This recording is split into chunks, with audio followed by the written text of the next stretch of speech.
What would you do if your own child looked you in the eye and called you an old woman who needed to get out? Before you answer, let me tell you what happened when my son made that mistake. By the end of this story, you'll understand why sometimes the most devastating revenge comes wrapped in legal documents. But first, let me ask you something. Have you ever been so shocked by someone's words that you literally felt your heart stop beating for a moment? Keep listening, because what I'm about to tell you will make you question everything you think you know about family loyalty. My name is Margaret, and at 72 years old, I thought I had seen everything life could throw at me. I raised 3 children as a single mother. After my husband died in a construction accident when I was just 30, I worked 2 jobs, sometimes 3, scraping together every penny to make sure my kids had food on the table and a roof over their heads. I sacrificed my youth, my social life, my dreams of traveling the world, all so they could have opportunities. I never had, but nothing, and I mean absolutely nothing, prepared me for what happened on that cold Tuesday morning in March. Picture this. You wake up in your own home, the same home you've lived in for 40 years, the same home where you raised your children and buried your grief and celebrated every milestone. You shuffle to the kitchen in your slippers, humming an old song your mother used to sing, ready to make your morning coffee just like you have for decades. But instead of the peaceful morning you're expecting, you're confronted by your eldest son standing in your living room with his arms crossed and a look of pure disgust on his face. That's exactly what happened to me, and I'm still getting chills thinking about it. My son David, who's 45 years old and should know better, had apparently let himself into my apartment using the spare key I gave him for emergencies. But this wasn't an emergency unless you count his complete lack of respect as a crisis. He was standing there in his expensive suit, checking his gold watch like I was wasting his precious time. The same watch, by the way, that I helped him buy when he got his first promotion at the law firm. The irony of that detail will become crystal clear in just a moment.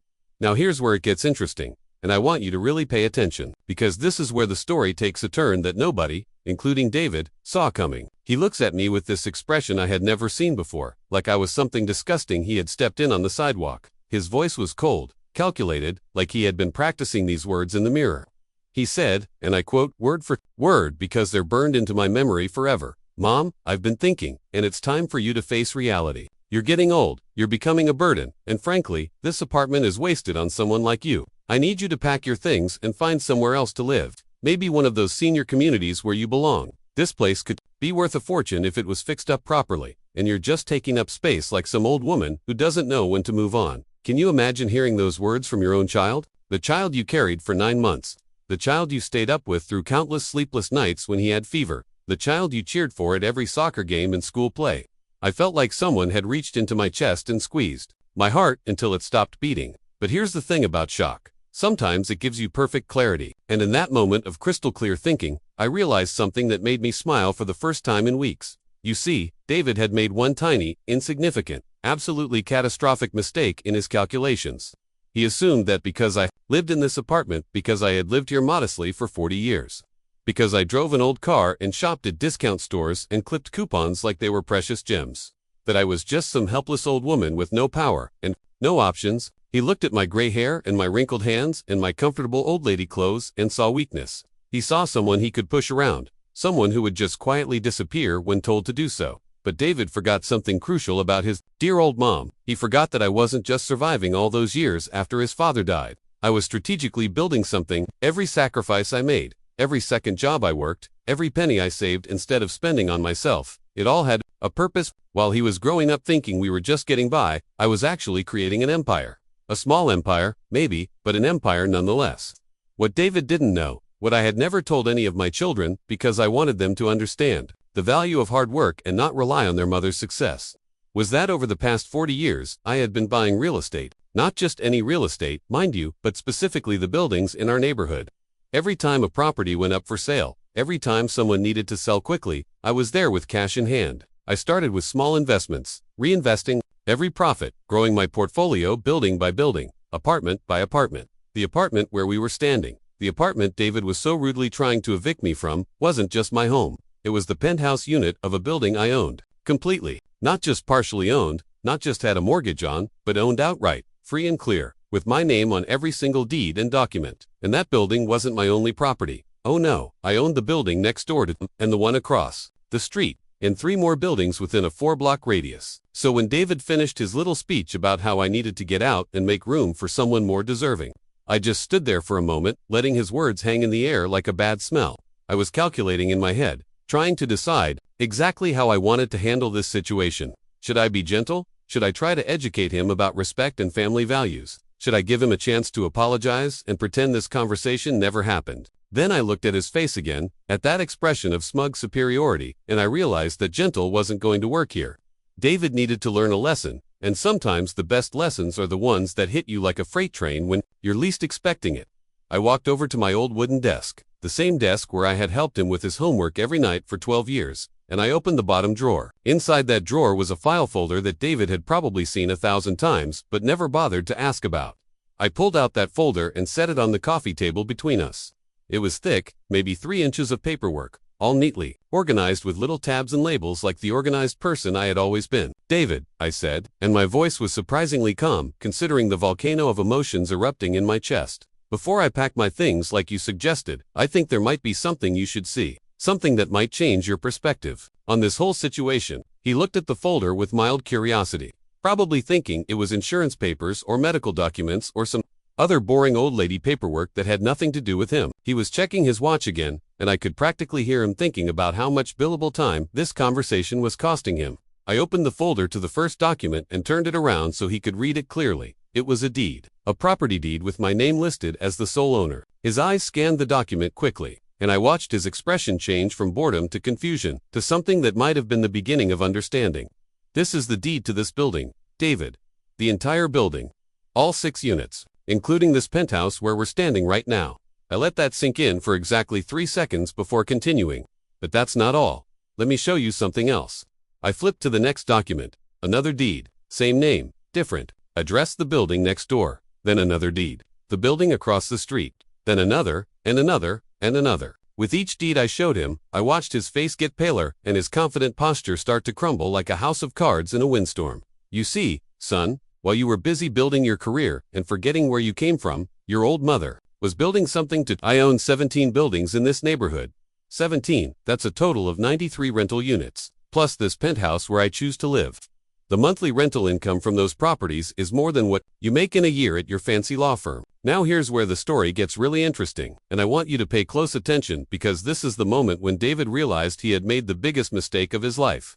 His legs actually gave out a little bit and he had to sit down on my sofa, the same sofa where I used to read him bedtime stories when he was small. But I wasn't finished. Oh no, I was just getting started. You see, when someone disrespects you the way David disrespected me, when they try to make you feel small and powerless and worthless, sometimes you have to show them exactly how wrong they are, and sometimes you have to make sure they understand that actions have consequences. "David, do you remember apartment 4B in this building? The nice corner unit with the big windows that get morning sunlight? The tenant who lives there is a lovely, young woman named Sarah. She's a teacher, very responsible, always pays her rent on time, but her lease is up for renewal next month. And I've been thinking about raising the rent, not by a little bit, mind you, but by about $800 a month to match current market rates." I could see him starting to sweat now, probably wondering where this was going and why. Was talking about random tenants when he was still processing the fact that his helpless old mother was apparently a real estate mogul. "The thing is," I continued, "Sarah is also your girlfriend. The same Sarah you've been seeing for 6 months. The same Sarah you think I don't know about because you've never bothered to introduce her to your family. Yes, David, I know exactly who lives in my buildings and exactly who they're dating. It's amazing what you can learn when you actually pay attention to the people around you instead of just assuming they're invisible." His face went from pale to completely white. Sarah, his secret girlfriend, who he thought was so independent and self-sufficient, was actually my tenant. The apartment he had been spending so much time in, the apartment where he probably complained about his crazy old mother who didn't know her place, was actually my property. "But wait, there's more," I said, because at this point I was enjoying myself more than I had in months. "Do you remember that coffee shop on the corner where you go every morning before work? The one where you order that complicated drink that costs more than some people spend on lunch? The one where you always sit at the same table by the window so you can feel important while you check your emails?" David nodded slowly, like he was afraid to hear what was coming next but couldn't stop himself from wanting to know. "I own that building too. The coffee shop rents the ground floor from me, and their lease is also up for renewal. I've been considering whether or not to renew it at all. Actually, maybe it would be more profitable to rent that space to a different kind of business. Maybe something that doesn't open until later in the morning. Something that wouldn't be convenient for people who need their daily caffeine fix before work." Now, I want you to imagine being in David's shoes right now. Imagine realizing that your entire daily routine, your girlfriend's home, probably half the places you go regularly in your neighborhood, are all controlled by the woman you just tried to kick out of her own building. Imagine understanding that the powerless old woman you just disrespected actually has the power to disrupt your entire life with a few phone calls. But I still wasn't done, because David needed to understand the full scope of his mistake. When someone hurts you the way he hurt me, when they try to make you feel worthless and invisible, sometimes you have to paint them a complete picture of just how wrong they were. Your office building, David, the prestigious address where you work for that fancy law firm you're so proud of. I don't own that one, unfortunately, but I do own the parking garage where you park your BMW every day. You know, the covered parking spot you pay premium prices for because you can't stand the thought of your precious car getting rained on. The parking garage that's so convenient because it's right across the street from your office. David was gripping the armrest of my sofa so tightly his knuckles were white. I could practically see the wheels turning in his head as he tried to calculate how much of his life I actually controlled without him ever knowing it. And that gym where you work out every Tuesday and Thursday evening, the one with the expensive membership that you use to justify spending 2 hours away from responsibilities. The building that houses that gym has been my property for 8 years now. I could decide tomorrow that fitness centers aren't the kind of business I want to support. And then where would you go to maintain that physique you're so proud of? I paused here because I wanted to let everything sink in. I wanted David to fully understand that his mother, the woman he had just told to pack her things and move to a senior center, was not some helpless victim he could push around. I was a successful businesswoman who had built an empire while raising children and grieving a husband and working multiple jobs. I was someone who deserved respect, not because of what I owned, but because of who I was and what I had sacrificed for my family. But ownership, well, ownership has a way of making people listen when respect alone doesn't seem to be enough. You know what the really interesting part is, David? I said, sitting down across from him and speaking in the same tone I used to use when he was in trouble as a child. All of these years, I never told you about my investments because I wanted you to make your own way in the world. I wanted you to understand the value of hard work and independence. I thought I was doing you a favor by letting you believe were just getting by because I wanted you to be hungry enough to succeed on your own. David was staring at the folder of deeds like it was a snake that might bite him if he looked away. His whole worldview was crumbling, and I could see him trying to process not just the financial implications but the emotional ones too. Many times had he felt sorry for his poor old mother. How many times had he maybe even felt a little embarrassed about where he came from? But apparently, I continued, keeping my success private was a mistake. Because instead of teaching you humility and work ethic, it taught you to look down on people you think have less than you do. It taught you to see your own mother as a burden instead of as someone who might have wisdom and experience worth respecting. Now, I want to pause here and ask you something. Have you ever been in a situation where someone completely underestimated you? Have you ever had someone treat you like you were powerless when you actually held all the cards? Tell me in the comments about a time when you surprised someone who thought they knew everything about you. Because I have a feeling this story is hitting close to home for a lot of you. David finally found his voice, though it came out as barely more than a whisper. Mom, I had no idea. I mean, I never knew that you... He struggled to find words that could somehow undo the damage of what he had said earlier. That I was what, David? That I was smart, that I was capable, that I was successful. Or did you just assume that because I'm old and I live simply, I must be helpless? The truth was, I wasn't angry anymore. I was disappointed, deeply, profoundly disappointed in the man I had raised. Because this wasn't really about money or property or power. This was about the fact that my own son had looked at me and seen someone disposable.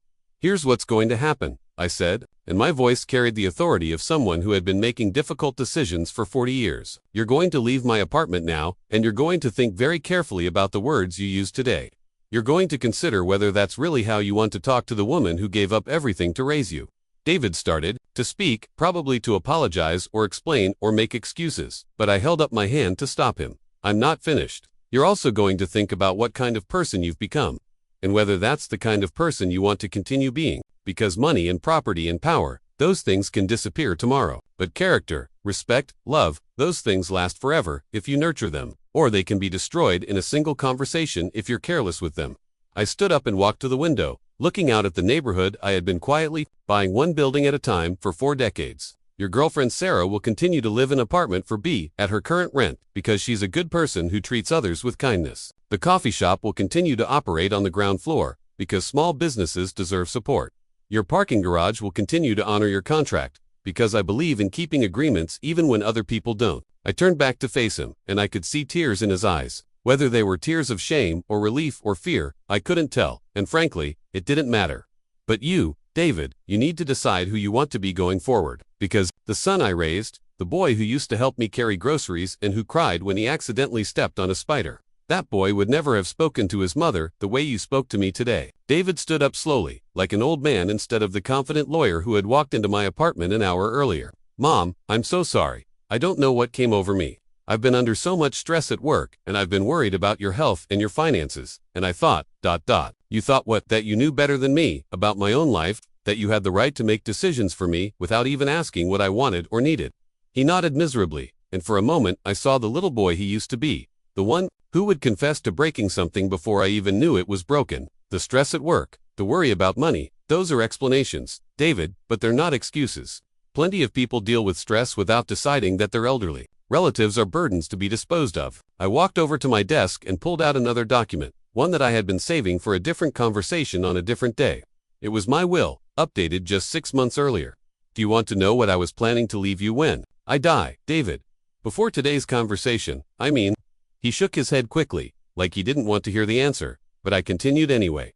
Everything, all of it, the buildings, the rental income, the investments I've made over the years. I was planning to split it equally between you and your siblings, with you getting the largest share because you're the eldest and because you work in law, and I thought you'd be best equipped to manage everything. David's face crumpled completely now, and he sat back down heavily on the sofa. Mom, please, I'm not telling you this to hurt you, son. I'm telling you this because I want you to understand that your words today didn't just hurt my feelings. They changed how I see you. They made me question whether you're the kind of person who can be trusted with responsibility for other people's homes and livelihoods. The room was quiet for several minutes. I could hear the clock ticking on the mantel, the same clock that had marked time through decades of family dinners and birthday parties and homework sessions. Time had never felt more precious or more fragile than it did in that moment. What can I do? David finally asked. How can I fix this? And that, right there, was the question I had been waiting for. Because despite everything, despite the hurt and the disappointment and the shock of seeing my son's true character, he was still my child. I still loved him. I still wanted him to be better than he had been today. You can start by understanding that respect isn't something you give to people because of what they own or how much money they have. You give respect to people because they're human beings with dignity and worth. You give respect to your mother because she's your mother, not because she happens to own half the neighborhood. David was nodding, but I could see that he was still processing everything. 45 years of assumptions don't disappear in a single conversation.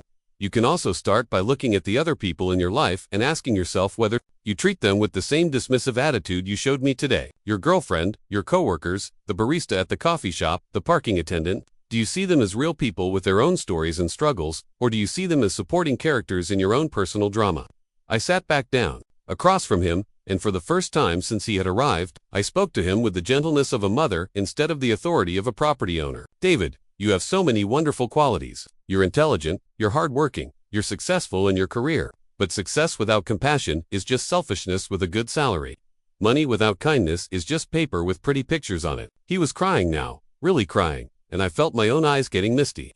Because no matter how angry I was, no matter how deeply his words had cut me, seeing my child in pain still broke my heart. I want you to leave now, I said softly, and I want you to spend some time thinking about the man you want to be. Not the lawyer, not the successful professional, but the human being, the son, the boyfriend, the neighbor, the person who exists in the world with other people who deserve to be treated with dignity. David stood up and walked toward the door, then turned back one more time.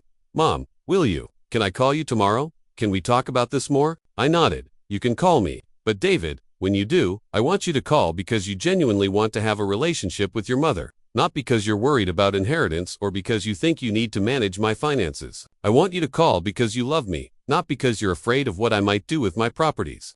After he left, I sat in my quiet apartment for a long time, looking at the folder of deeds spread across my coffee table. 40 years of careful planning and strategic investing.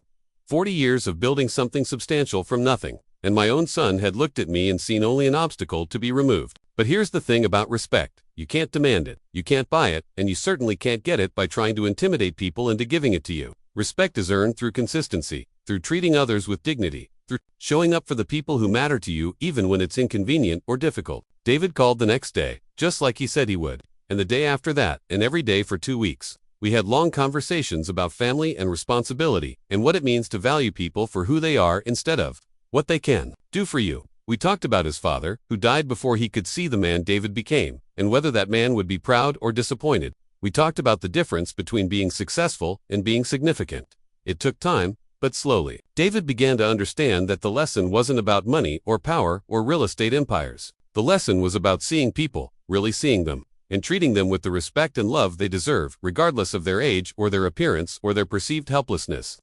3 months later, David brought Sarah to Sunday dinner. For the first time, not because he had to, not because he was trying to protect his girlfriend's housing situation, but because he wanted his mother to meet the woman he loved. And when Sarah mentioned how much she loved her apartment, how grateful she was to have found such an affordable place in such a nice building, David just smiled and squeezed my hand. The coffee shop owner, by the way, was thrilled when I offered to renew his lease at the same rate for another 5 years. Small businesses need stability, and good neighbors deserve support. The Parking Garage continues to provide David with convenient covered parking, because a deal is a deal, and I believe in honoring agreements even when relationships are complicated. But the most important change wasn't in the leases or the rent payments or the business arrangements. The most important change was in David himself. He started visiting regularly, not because he felt obligated or because he was worried about inheritance, but because he enjoyed spending time with his mother. He started asking about my health and my interests and my opinions, not because he was trying to manage my life, but because he was genuinely curious about who I was as a person. He also started treating other people differently. Sarah told me, months later, that he had become more patient with service workers, more generous with tips, more likely to remember the names of people he interacted with regularly. The parking attendant at his garage mentioned that David had started asking about his family, had learned that the man was working 2 jobs to put his daughter through college. Because that's the thing about respect. Once you start truly seeing people, once you start treating others with genuine dignity and care, it becomes a habit. It changes how you move through the world. It makes you a better person, not just a more successful one. Now, as I finish this story, I want to ask you something. How many times have you looked at someone and made assumptions about their life, their capabilities, their worth? How many times have you dismissed someone because they seemed powerless or unimportant? How many times have you failed to see the full person behind the surface appearance? The truth is, we all do this sometimes. We all make snap judgments based on limited information. We all occasionally treat people as if they're less important than we are. But the difference is whether we catch ourselves doing it and choose to do better, or whether we continue through life believing that our assumptions are facts. David learned something valuable that day in my apartment, something that changed him fundamentally as a person. He learned that everyone has a story. Everyone has depths you can't see from the surface. And everyone deserves to be treated with basic human dignity, regardless of what you think you know about their circumstances. And me, I learned something too. I learned that hiding my success from my children, while well-intentioned, had created a blind spot in their understanding of strength and resilience. I learned that sometimes people need to see proof of your capabilities before they can respect your character. I learned that love without respect is incomplete, and that teaching respect sometimes requires consequences. The folder of deeds still sits in my desk drawer, but I don't think about them the way I used to. They're not weapons to be wielded or secrets to be guarded. They're simply the result of decades of hard work and careful planning, the foundation that allows me to live independently and securely in my later years.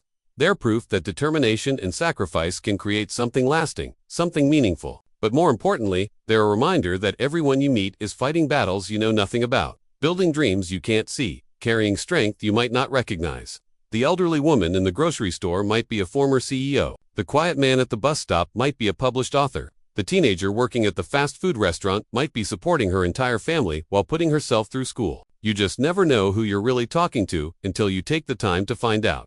So the next time you're tempted to dismiss someone because they seem powerless or unimportant, remember David's story. Remember that the helpless old woman he tried to evict turned out to own the building, the neighborhood, and a good chunk of his daily routine. Remember that respect isn't about what people can do for you. It's about recognizing their inherent worth as human beings. And remember that sometimes, when you treat people with cruelty or dismissiveness, they might just surprise you with exactly how wrong you were about everything you thought you knew. Because the most devastating revenge isn't always about making someone pay for their mistakes. Sometimes it's simply about showing them who you really are, and letting them live with the knowledge of how badly they misjudged the situation. Trust me, that lesson lasts a lifetime. What do you think about David's transformation? Have you ever completely misjudged someone's situation? Share your thoughts in the comments, and let me know if you've ever had to teach someone a lesson about respect the hard way. Sometimes the best stories come from the moments when people surprise us with who they really are.